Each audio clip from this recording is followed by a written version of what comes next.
the only thing you can control is your thoughts and your reaction to what is happening to you. You are the project and you are the CEO of that project.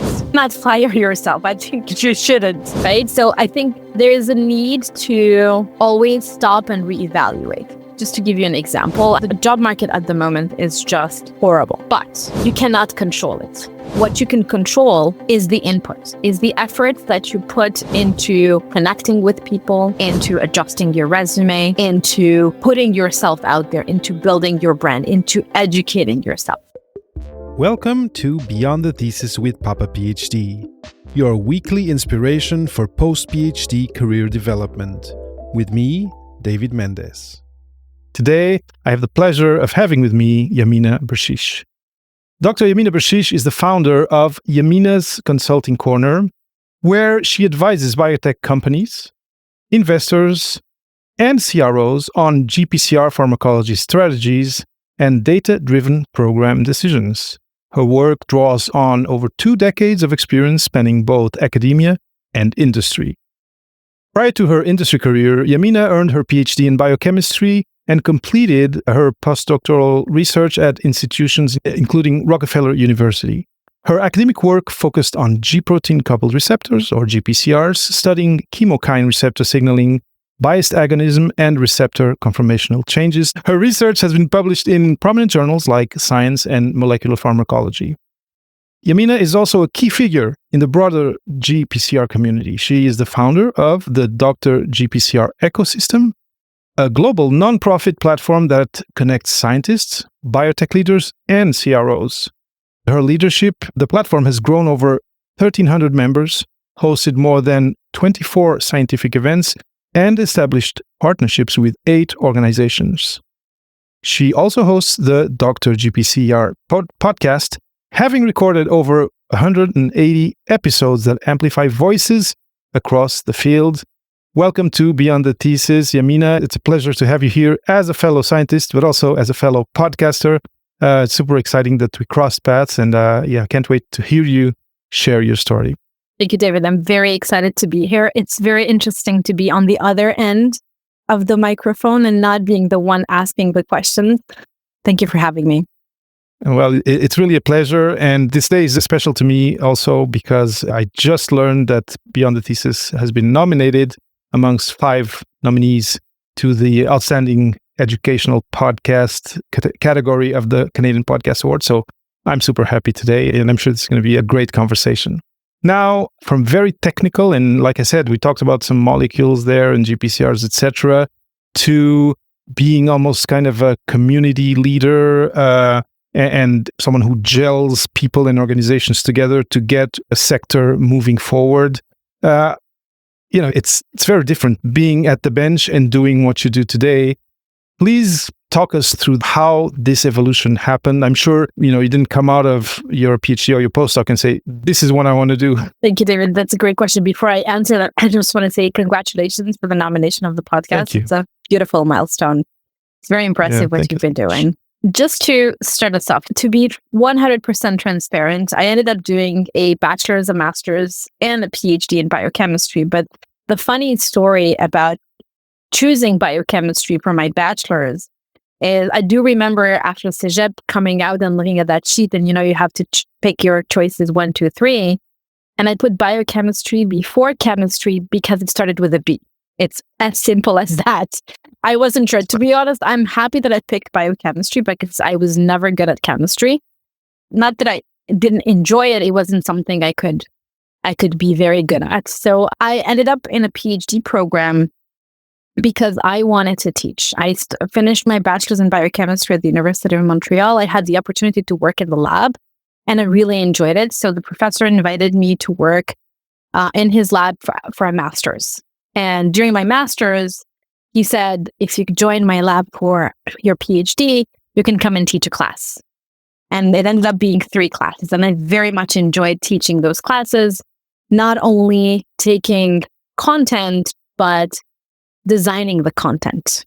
And I finished my PhD. And at the time, and I'm sure a lot of PhDs can relate to this, your professor tells you the only path forward for you is to do a postdoc. And so I did 2 postdocs. And I continued in the same field, which is G protein coupled receptors. And it was during my first postdoc that I realized, well, I'm not sure what I want to do, but I had to make a choice. And I took on a second postdoc because I wanted to further deepen my scientific expertise from in vitro to in vivo pharmacology. And that's when I realized this is not for me. Not only bench, but academia is not for me. I don't necessarily like to write grants. That being said, I love science. I've always worked on GPCRs, hence the Dr. GPCR ecosystem and what I do today. But I wanted to find other avenues to use that scientific acumen that I had gathered over those years, and also to use my ability to express myself and to communicate to bring the GPCR community together. So it wasn't planned. I, in a sense, fell into it. Initially, Dr. GPCR came to be as a podcast. So I started the Dr. GPCR podcast in early 2020, pre-COVID. We didn't know what was happening.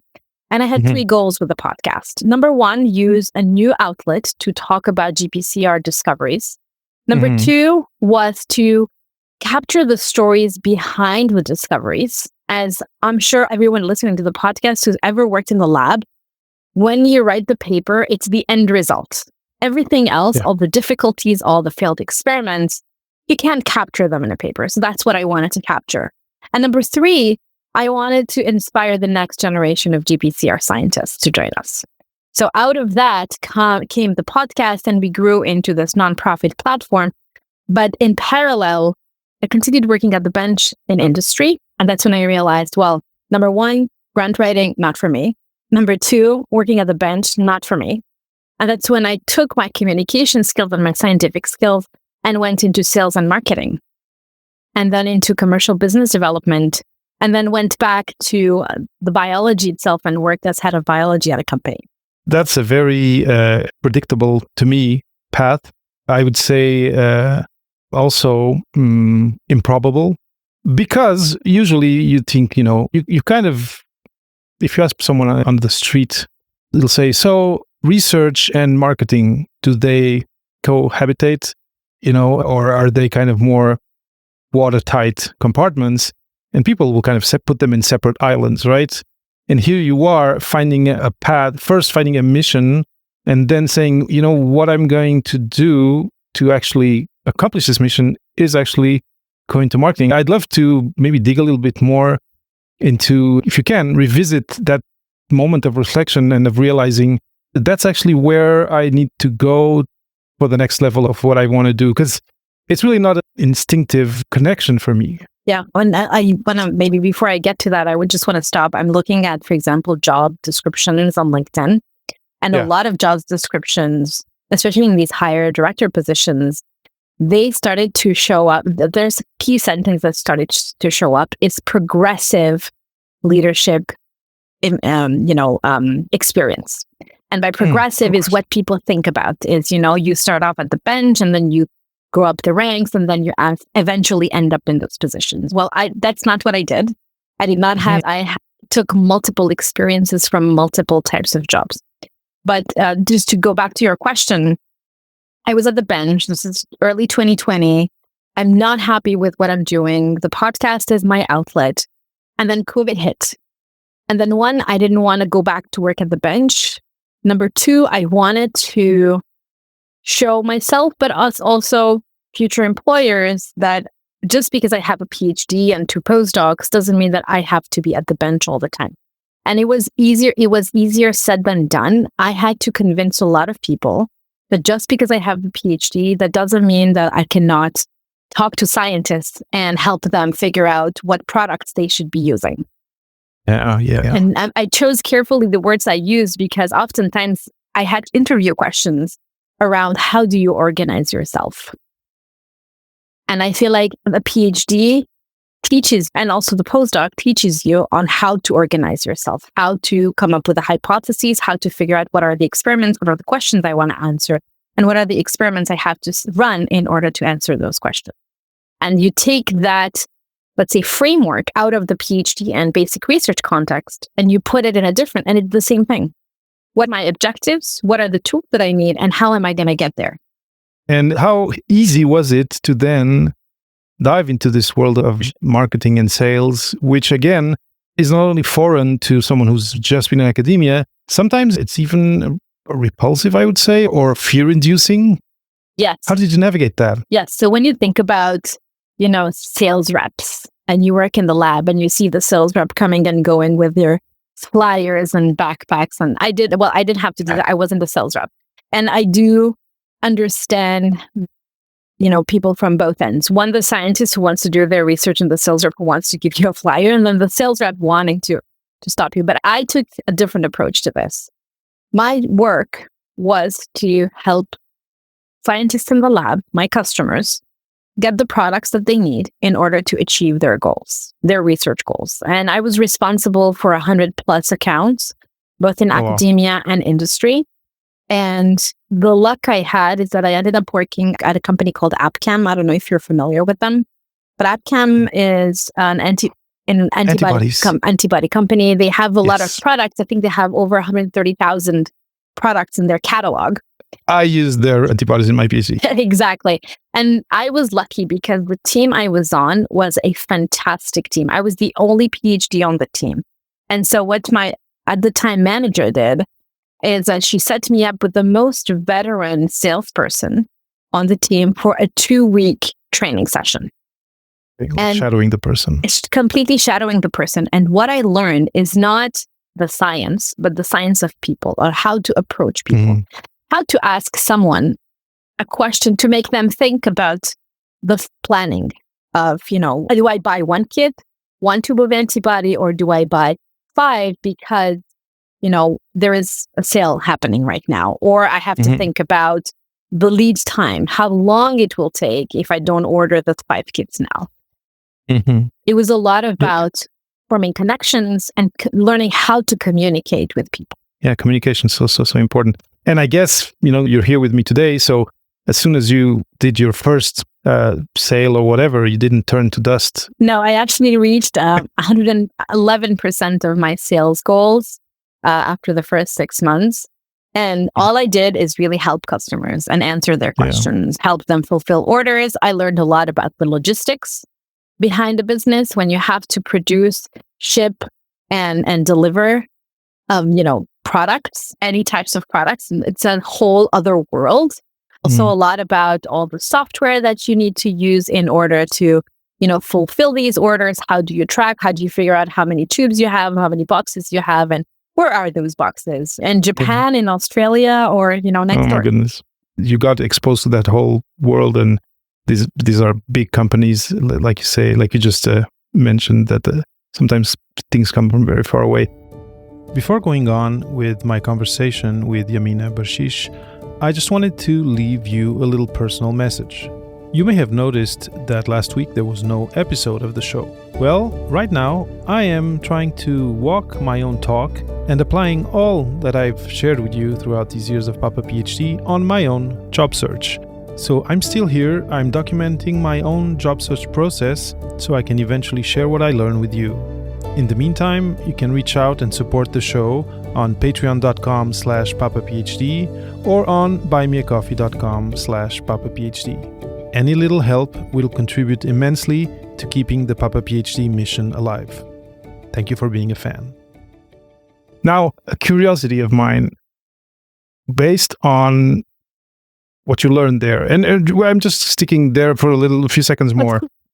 What do you think graduate students or postdocs, early career researchers could learn from a stint in marketing, sales? So from the things, because you already said the human side, communication, understanding people, is there are there trends? Because we always think about transferable competencies or transferable skills in in parallel with the line of time. So skills from the past that I can use today. But let's do the exercise of, are there things that you've learned that you could have used when you were a postdoc? What are really cool things you learned that you still use today, even though you're not in that context anymore? That's a very good question. I think when you're a postdoc or you're a PhD or you're a master's student, you are so overly focused on your project, your protein, you name it. And the skill that I wish I had at the time during my PhD and my postdoc, or even before, that I learned during the stint at AppCam, is the ability to explain your research in simple and plain terms, and also be able to broaden your horizons and pick up the minimal terms and the minimal information that you need to talk to a customer about their project. That open-mindedness. It's just because you're working on protein XYZ, there's 100 million other proteins over there that you can learn about. You don't have to become an expert. You can't be an expert at everything. But there's maybe other methodologies that you can learn, use in a different field that you can apply to yours. So being able to not only communicate, but to communicate with others about their interest, whether it's in science, I think that's also very important.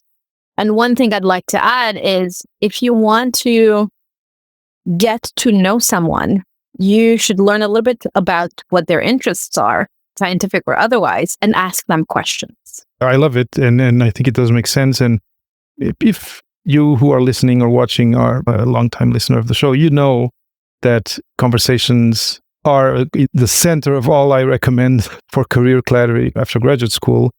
So it feels like what I'm seeing or hearing is, and of course I'm simplifying a little bit too much, but for the sake of the conversation, that we are trained in academia to have our little soapbox, that when there's a moment of a conference or whatever, we put it on the floor, we get on it, we deliver something, we hope there's not too many questions, and that people smile, and then we say, cool, and then we go back to the bench. It feels like the transformation was, okay, there's something after sharing your pitch or whatever. It's also listening. It's also being interested by the other person, which, of course, in social science, it's more part of the research they do.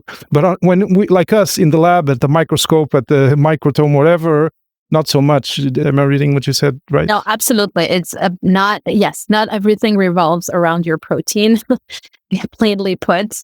It's about being able to connect with others on topic that might be of interest to them. And you might learn something interesting for your project as well. And also, it's also forming those connections.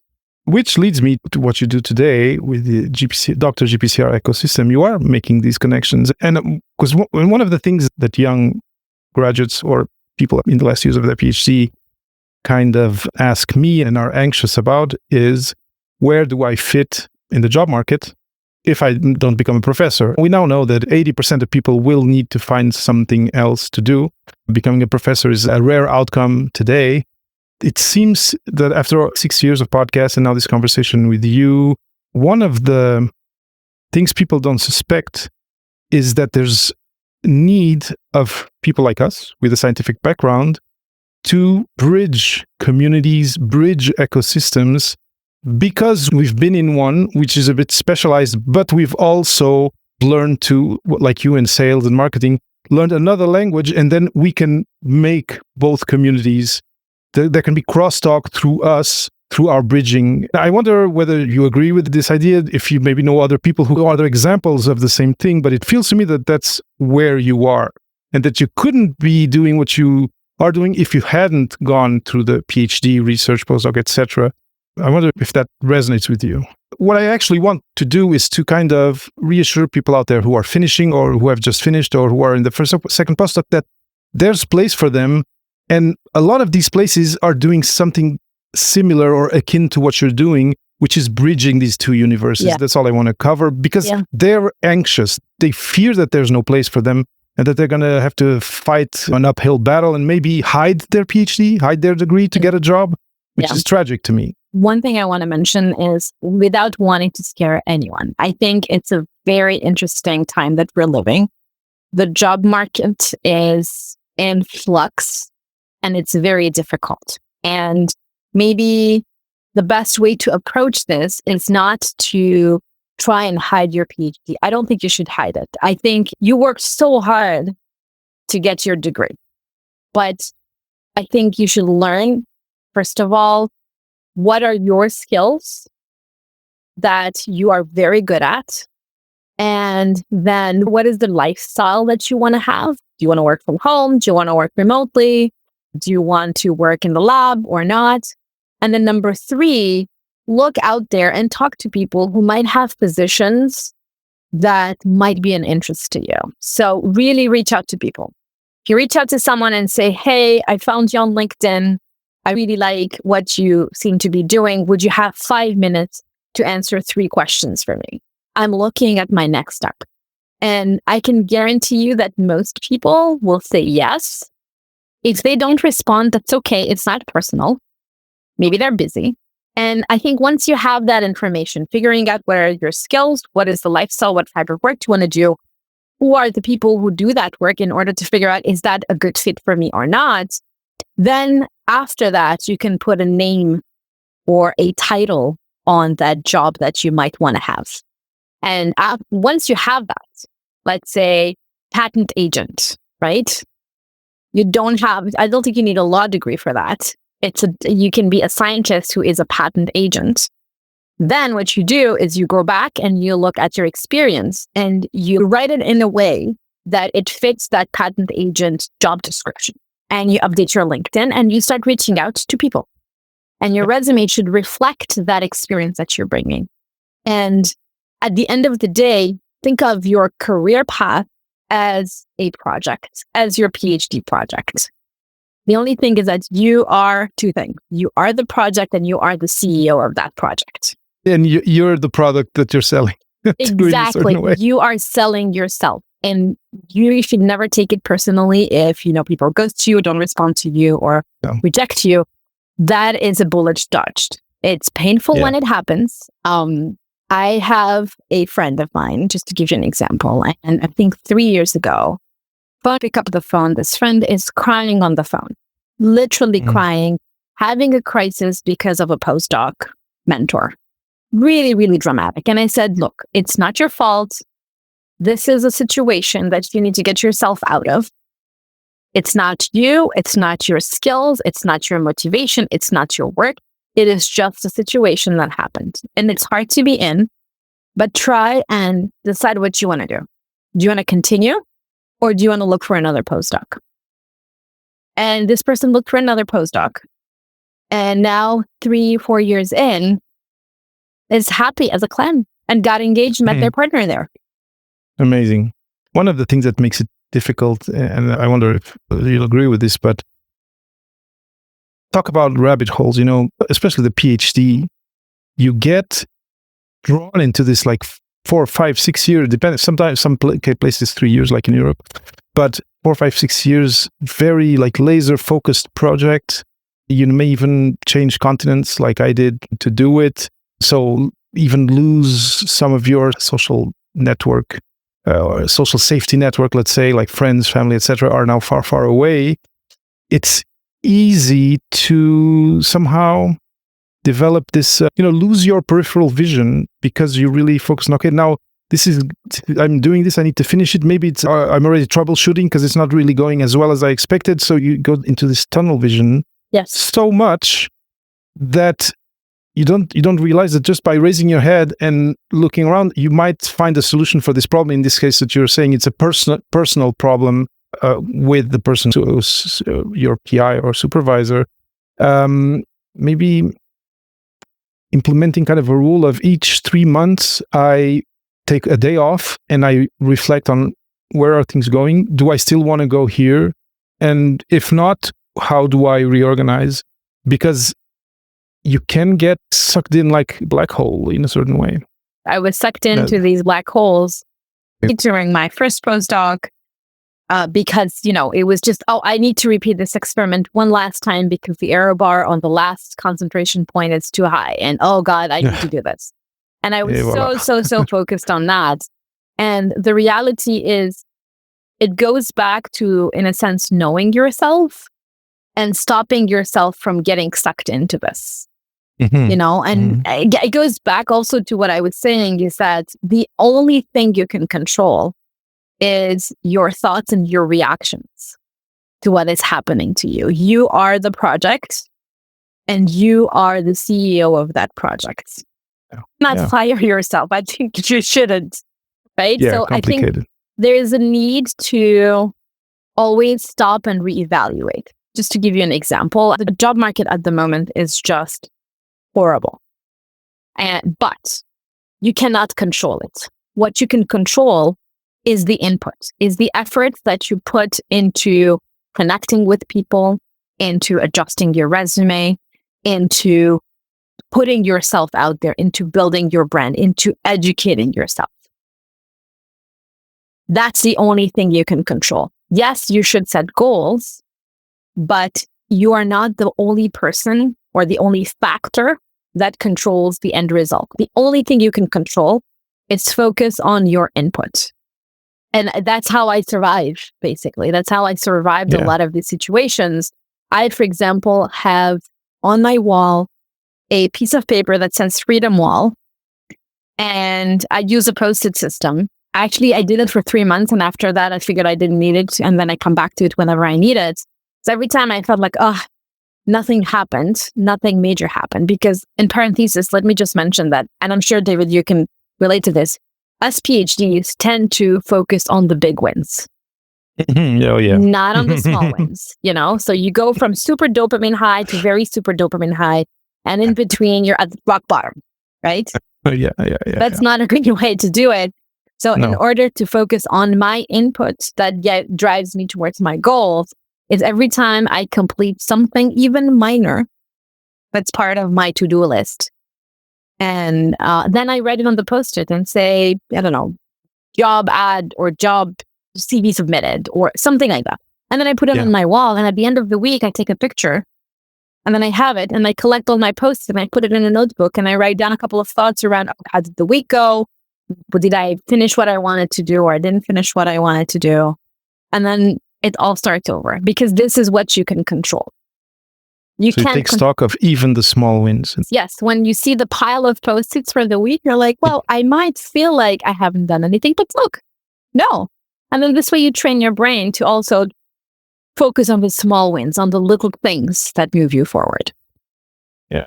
No, it makes total sense. And I think, I think even today, it's a great practice, but I think it's even more difficult to have people commit to it today because everything is on a screen and this is more slow, right? It's like more slow food for the soul. Yes, exactly. And it's very hard, but at the end of the day, you can do it on the screen as well, but then you can't touch it physically. That's you can't say, hey, this is my pile of Post-its for the week. Exactly. Now, Yamina, I have a question about, and we're going to turn a little bit, kind of another chapter of this conversation, which is still on the question of where do I fit in the job market? The job market is rough. Having a PhD, you will have to be the person who advocates for yourself as the CEO of you, right? I think it's very probable that people are kind of ignorant in a way or not up to par with what a nonprofit is, how they can contribute in a nonprofit. Is a nonprofit a place where you just do volunteering? I think I know the answer, but I'll let you ask because I think it's a good thing to demystify. And I know that there's a lot of non-for-profits where people with scientific backgrounds are very useful. So I'd love to tackle that just for a few minutes. No, absolutely. And I think that takes us into a nice segue. So after my job at AppCamp, I did work as a commercial business development person at a nonprofit. But when you think about a nonprofit, you might be thinking, what did they do? And the answer is it could be a foundation where scientists can submit grants, but then those grants need to be evaluated. So having a PhD, having a scientific background could lead you to be a grant evaluator for these nonprofits. My work at the nonprofit I worked at, the nonprofit is called Institute for Protein Innovation. It's based here in Boston. And the Institute has this yeast display platform that allows them to generate researchers-only antibodies. And so they wanted to commercialize these antibodies. Now you're thinking, wow, commercialization and nonprofit? Well, just because you're a nonprofit doesn't mean that you don't need revenue. If you're a nonprofit, you will have a board, but the board is not getting stock options or stock. The board is there to steer. Could be a scientific advisory board.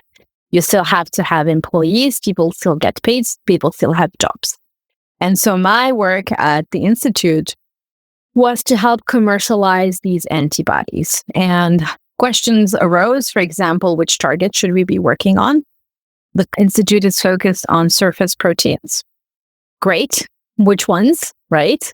And if you create an antibody, then you need to validate it. Otherwise, you don't know if it's doing its job.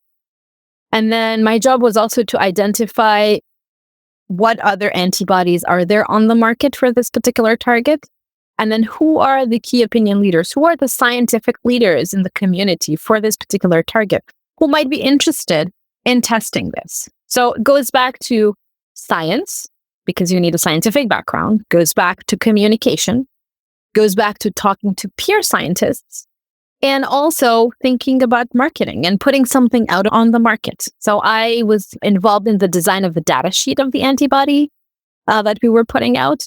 And so the Institute was collaborating with another nonprofit called AdGene to commercialize these antibodies. The mission has been to be the repository for antibodies, plasmids that scientists would submit to them, and then they would help distribute those. Mm-hmm. And they're a fantastic, nonprofit, but they're a company. Yeah, that's amazing. So I think that demystifies or at least puts into the light what a non-for-profit is. The legal structure is different. There's no stockholders, etc., like you were saying, but there's still a mandate to have a revenue. It's just that I guess it's reinvested in the non-for-profit. Yes. Typically it's reinvested. Any extra revenue, you use it you have to have a mission, obviously, and the mission cannot be to make more money, but the mission is, for example, with Dr. GPCR, we aim at bringing together all the stakeholders working on G protein coupled receptors, whether they're in academia or industry, and we want to connect the community to help move the GPCR field forward. Yeah, now that you're talking, actually, I'm thinking of a past guest, and here in Montreal, there's also, and I'm pretty sure, they are a non-for-profit. They're called Conscience, and it's a similar thing, but it's for drug discovery. Interesting. And so it makes sense. Now things are connecting in my mind also.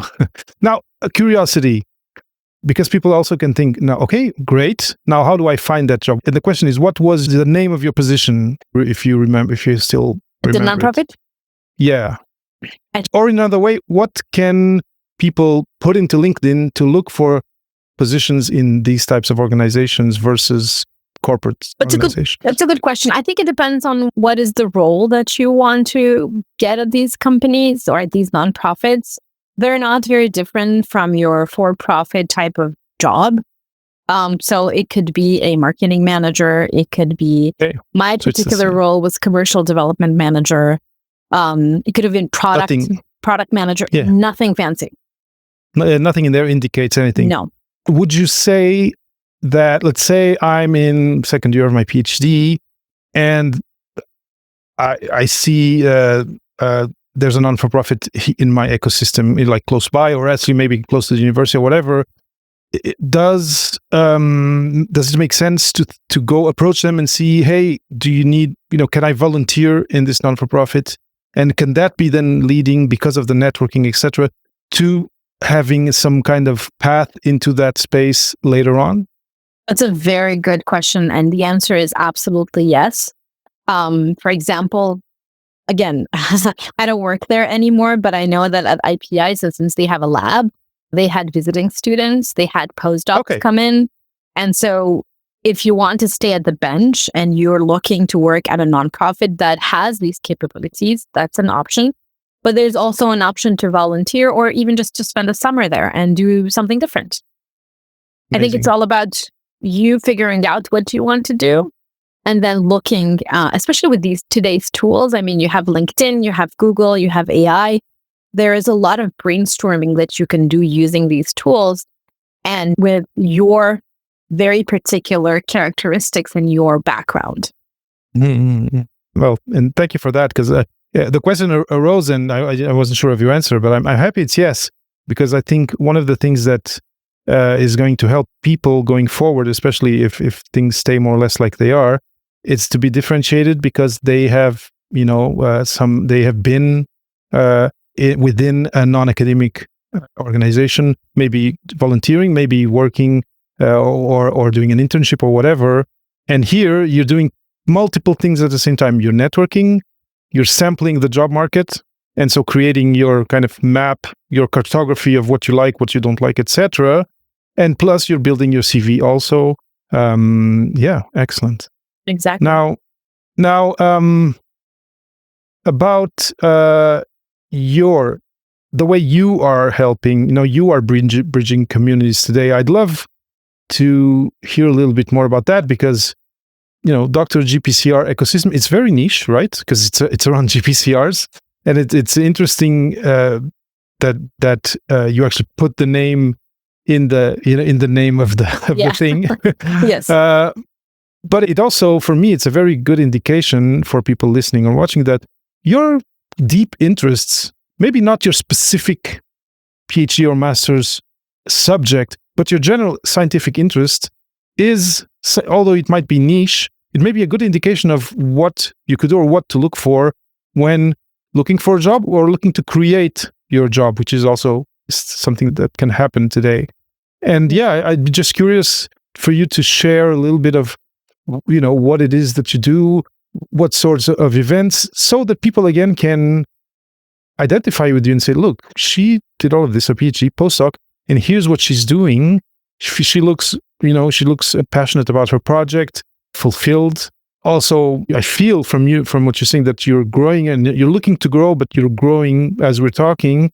What is it that you, as someone who has this background, which is already differentiated because you've gone through marketing, etc., but how do you, a biochemist, how are you at the center of this community, making events, collaborations, partnerships happen? What's the role of a scientist in that type of setting? It's a good question. And it all stems from a undergrad course on GPCR signal transduction at the University of Montreal. So I've always worked on GPCRs in academia and in industry. So I worked as a scientist, senior scientist, and as also a senior director of biology at 2 separate biotech companies, both on GPCR drug discovery. And having published on GPCRs and having been in the field, I know the key players. And when I started the podcast initially, I thought of Yamina, the undergrad, of what do you need if I were her again, right? Mm-hmm. And so the way I started off, it was just by sending out emails. Before starting the podcast, I did a market analysis. I picked 20 people. I knew half of them. The other half I didn't know very well. I introduced myself and I said, I'm planning on doing this podcast. Would you be a guest? And here are the reasons why I want to do it. And 80% of people responded and 90% of them said, oh, this is a good idea. Let's do it. And everything we've done at Dr. GPCR has been similar. This year is different because this year we have strengthened our operations. So now we do have the operations of a business. We have protocols. We have tools that we're using in order to move our projects and programs forward. We host courses. We have the GPCR University where we invite instructors. They can be early career scientists, but also established professors to teach the community about specific GPCR-focused topics. We've organized symposia, virtual conferences. We had something called Virtual Cafe, where a professor would come in and talk about the latest paper they published. We have the podcast, and we have a very specialized focused on GPCR drug discovery and pharmacology. And for that, we partnered with the grandfather of GPCR pharmacology. His name is Dr. Terry Kanakian, and it's a specialized corner of the ecosystem where you can sign up and get bite-sized pharmacology courses on a weekly basis from the professor. For us, our mission is to bridge academia and industry. We're working on the academic side, and then we're also now bringing in the industry side. Partnered with large companies to highlight their products, their services, their tools, in order to bring those tools directly at the door of the scientists that might benefit from using them. And all of this because you know firsthand what are the needs of that community. Yes. Yes. Very good. Now, we're getting to the end of our conversation, but I'd love to hear, and maybe the answer, maybe you'll tell me to ask another question, but we're talking about a community, right? It's a bunch of people who are now with you in this. But I imagine that if you look back in the years since your postdoc to today, there's also people and conversations that stand out as having informed you, having maybe helped you pivot your orientation and brought you to where you are today.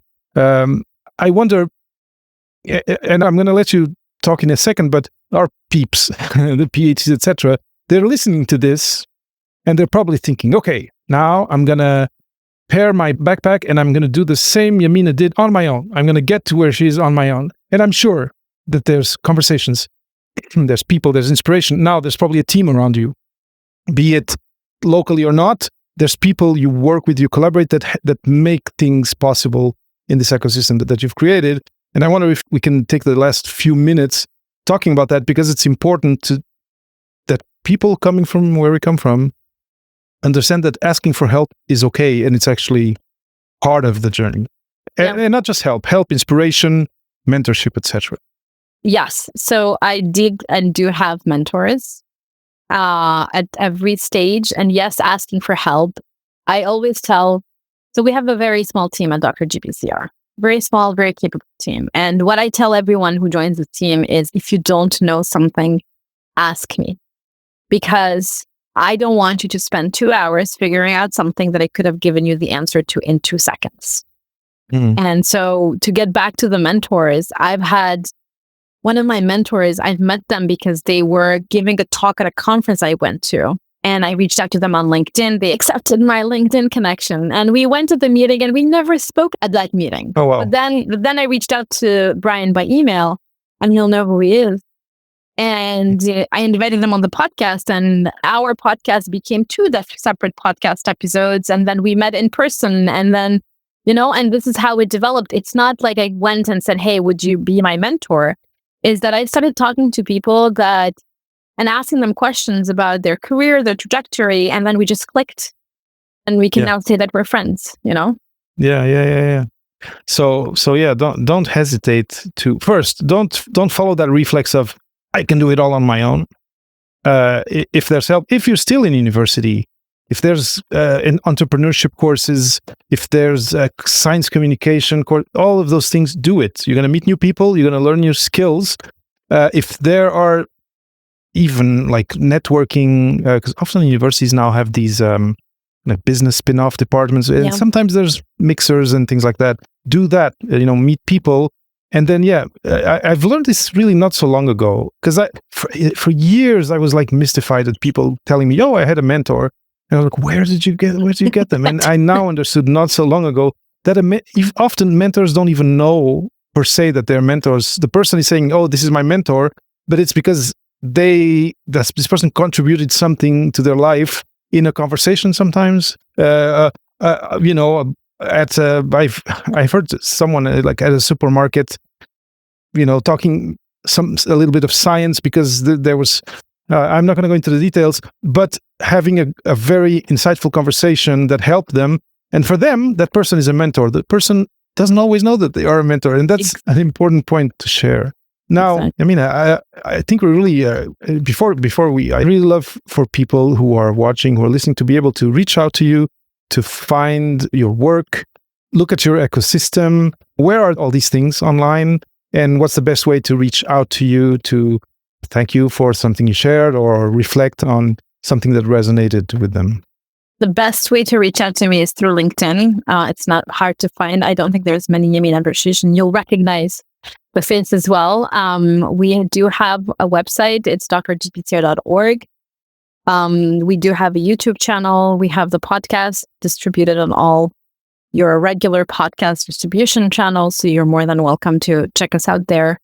And I also have a website, yamina.org, where I talk about my consulting services that I provide. So I provide precision scientific and operational consulting to VCs, so venture capital, biotech, and contract research organizations focused on GPCR drug discovery as well. I will share all of that in the show notes. And don't hesitate to click. Yamina is super, super approachable. And if you have any questions, or if you want to share a story that resonates with something she shared, don't hesitate to write. Now, for the final part of the interview, and I've mentioned already that, I didn't mention it this way, but mental health in young scientists, be it, end of PhD, 1, 2, 3 years after the PhD, there's issues there that are real. A lot of them to do with unpredictability of their career path, and also insecurity, professional insecurity in a certain way, trying 2, 3 postdocs to become a prof, to see after all this time that it doesn't pan out. And I'm asking this, fully believing that if the person listened to the whole episode, they've heard, your story, they felt the positive energy, and they're probably somewhat appeased already. But if there's something you can add to all that we've talked about and all that you've shared, this is the moment to do it. And believe it, the community needs some support and some encouragement. What got me through my PhD is my colleagues. Colleagues in the lab, colleagues across the hall, where we went to La Cabane à Sucre in March. Yeah, Sugar Shack. Yeah. Or every Wednesday we went to, grab a bite. There was a restaurant on Saint-Denis called Le Barbare. I don't know if it still exists, but there was a bagel sandwich for $6.50 at the time. Yeah. So that was a long time ago. And that's what we did. And we just tried to have as much fun as possible together and verbalize those feelings. I do remember one time it was during my PhD, it was minus 25 degrees outside. It was super cold. And we looked at each other and we said, you know what? Everybody's going to go home, get dressed, and then we're going to meet at the restaurant. And we did it. It was this restaurant where you had to stand in line to get in. So we were all freezing outside, but it was a memorable night. And that's what got us through the PhD. Is the community around us. It's the family, it's the brothers, the sisters, the pets, and trying to look up, not being overly focused on the negative. And it's very difficult. And I'm saying this again, it is very difficult not to focus on the negative. I think all of us in the PhD program and postdocs, we do share one trait, is that we're very serious and we have this ability to be super deeply focused on something. But we have to learn to lift our heads up and look around. Yeah. So I'd say that's the one thing. It's surround yourself with the people who can understand you, who are going through the same thing. For sure. And you said in the lab and across the hall too, and that's important to have a little bit wider community, but having a village, having a community is super important. I agree with you. Yeah. Now, to be super not scientific, I agree with you 200%. That's how I made it. Yeah, no, and you know what? Me too. Like there was a lot of hardship and difficulty, but I have great memories of that gang. So I totally understand what you say. Exactly. We have the pictures, we have the stories of who had how much to drink at the time and who needed help getting home, who didn't go home. And these are the things that, that stay with you. And sometimes I'm still in touch with these people. We talk maybe once a year, but it's like it was yesterday, Yeah. And I think that what gets you through these difficulties where, for example, there was a situation, I was talking to a colleague of mine and we were saying something about the PI and we're like, oh my God, this is what happened, blah, blah, blah. And then we were standing in front of the elevator and the door opens and the PI is there. And he didn't hear us, and it wasn't anything mean. We were like just not understanding the reaction to something, and but then those are the things that keep you rolling. We worked hard, we worked for long hours. It was very much deeply focused. But if I had to go back in time and give myself advice, it was continue having fun, number one, and number two, look up, because there's other things in the world. Yamina, thank you so much for those inspiring words. I agree with them, like I said. And for you who have been listening, I hope this has given you some pause and some time to look up, like you just said, and think, okay, where am I pedaling so fast? Should I reorient and then intentionally continue if that's the thing to do, but try to avoid going full tunnel vision until the end, because in a way you're hindering yourself by doing that, because you're not building community. Maybe you're even shortening your circle of friends and community if you're getting too much into the rabbit hole, and you're not networking, etc. So yeah, Yamina, thank you so much. It's been a great conversation. Super happy that we met. And for those here who are bilingual or who'd rather have this in French, we're going to have a conversation in French soon. So stay tuned. I'm very excited to have the conversation in French as well. Thank you, David. I really appreciate the invitation. And if I can give one last piece of advice now that you were mentioning that I thought about is never regret what you've done, right? Because what you've done in the past, the path that you took allowed you to learn skills that are going to be useful in the future. So it's okay. Beyond the Thesis with Papa PhD is produced by me, David Mendez.